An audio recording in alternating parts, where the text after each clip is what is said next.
Hi friends, it's nice to be back with you once again with another interesting topic. Today we are going to look at idioms. Idioms are used to spice up a sentence. ரொம்ப சப்புன்னு ஒரு விஷயத்தை கொஞ்சம் சுவாரஸ்யமாக சொல்லணும் போது நம்ம அதில் மசாலாலாம் ஆட் பண்ணி சொல்லும்போது தான் இந்த இடியம்ஸை பயன்படுத்துவோம். உதாரணத்துக்கு தமிழில் பட்சி பறந்து போயிடுச்சு அப்படின்னு சொல்லுவோம், இல்லை ஒரே கல்லில் ரெண்டு மாங்காய் அப்படின்னு சொல்லுவோம். இதுக்கு என்ன அர்த்தம்னு பார்த்தீங்கன்னா, ஒரு பறவை பறந்து போயிடுச்சு அப்படின்னு அர்த்தம் கிடையாது. யாரோ ஒருத்தங்க தப்பிச்சு போயிட்டாங்க அப்படின்றத சொல்கிறது தான் நம்ம இப்படி யூஸ் பண்ணுறோம். அதே மாதிரி ஒரே கல்லில் ரெண்டு மாங்கான்னும் போது we mean that somebody has got two benefits from one action. இல்லையா? So, idiom should not be taken literally. The words in the idiom actually convey something else. So why do we use idioms? When we use idioms in a sentence, they not only make a boring subject interesting, but they also give out the impression that we are expert speakers of the language. Alright? Okay, now let us look at a few idioms, learn more about them, and learn how to use them in the right context. Alright? வாங்க.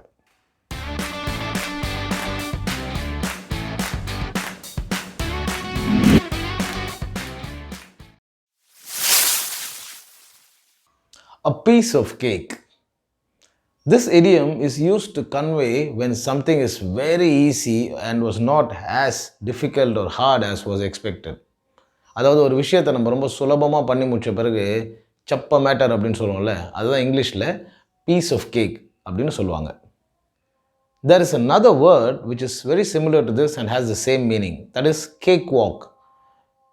Sometimes these two terms are used interchangeably. The term cakewalk is usually used in the context of a contest where one side is very strong and the other side is very weak, and the victory of the stronger side over the weaker side is said to be a cakewalk. This term seems to have originated about 100 years back when they used to have dance competitions and the winner of the dance would usually be awarded a cake as a prize. So it wasn't very difficult to win a cake, isn't it? All you had to do was dance. It must have been a cakewalk.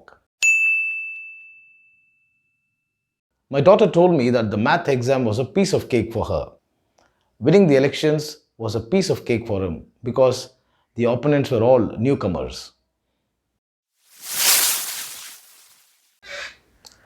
Bite the bullet. When someone decides to do something which they have put off for a long time, we say that they finally bit the bullet or they finally decided to bite the bullet. அதாவது ஒரு விஷயத்தை ரொம்ப காலமாக பண்ணாமல் தள்ளி போட்டுட்டு கடைசியில் வேண்டா வெறுப்பாக அதை பண்ணும்போது we say that they finally bit the bullet. Usually this refers to doing something that you avoided doing for a long time because you did not want to do it, or it was something unpleasant or something that you disliked to do. Before anesthesia was discovered, soldiers were given a bullet to bite while they were being operated upon. அதாவது அந்த வலியை தாங்கிறதுக்காக ஒரு புல்லட்டை கடிக்க கொடுத்துருவாங்க. நம்ம ஊரில் பல்ல கட்சினே பண்ணணும்னு சொல்கிற மாதிரி அவங்க புல்லட்டை கட்சிட்டே அதை பண்ணியிருக்கிறாங்க.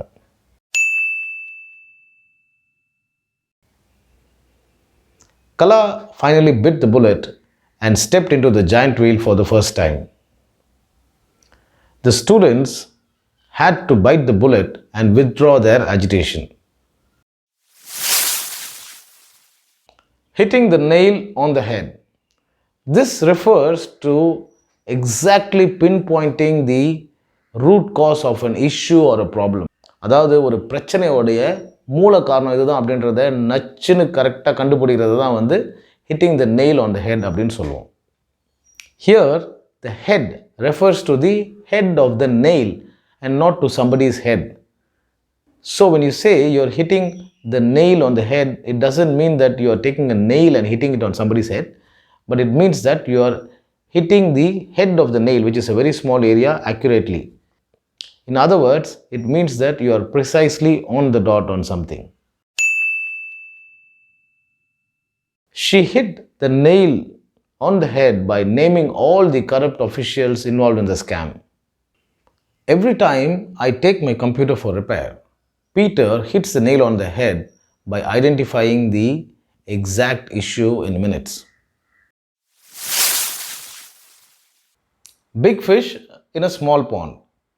We use this idiom to refer to people who are quite influential and powerful, but within a small restricted area. அதாவது நம்ம ஏரியா கவுன்சிலர் இல்லை ஃப்ளாட் அசோசியேஷன் பிரசிடெண்ட் அந்த மாதிரி ஆளுங்களை எடுத்துப்போமே, அவங்க இன்ஃப்ளூயன்ஸ் வந்து ரொம்ப அதிகமாக இருக்கும். ஆனால் ஒரு குறுகிய வட்டத்துக்குள்ளே தான் இருக்கும்.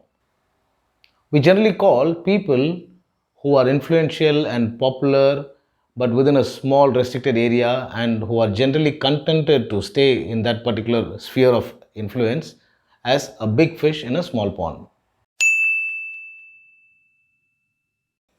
Muthu preferred to be a big fish in a small pond rather than enter national politics. Not contented with being a big fish in a small pond, Aisha moved to Bollywood. Take it with a pinch of salt. There are some people who are very good in telling stories. 90% of what they say is all made up stuff. இந்த மாதிரி கதை விடுறவங்கள நம்ம ஊரில் கப்சா party அப்படின்னா reel party அப்படின்னு சொல்லுவோம். When we listen to whatever these people say, we always take it with a pinch of salt. That means what they say cannot be digested without adding a little bit of salt to it. இந்த மாதிரி கதை விடுறவங்க சொல்கிறத கொஞ்சம் உப்பு சேர்க்கலைன்னா நம்மளால் ஜீரணமே பண்ண முடியாது. அந்த அளவுக்கு விடுவாங்க. He is a big liar. I always take what he says with a pinch of salt. Sometimes the stories that Somu tells have to be taken with a pinch of salt. Okay, now let's do a recap of the idioms that we just saw.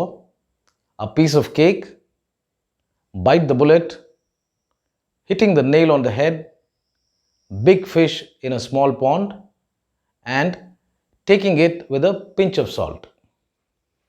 Alright friends, I hope you found this video useful and interesting. If you enjoyed this video, remember to click on the like button below and also share it with your friends. And if you have not yet subscribed, please do subscribe to our channel. And if there is any idiom that you want more information about, please drop me an email. Alright? So until we meet in the next video, ciao.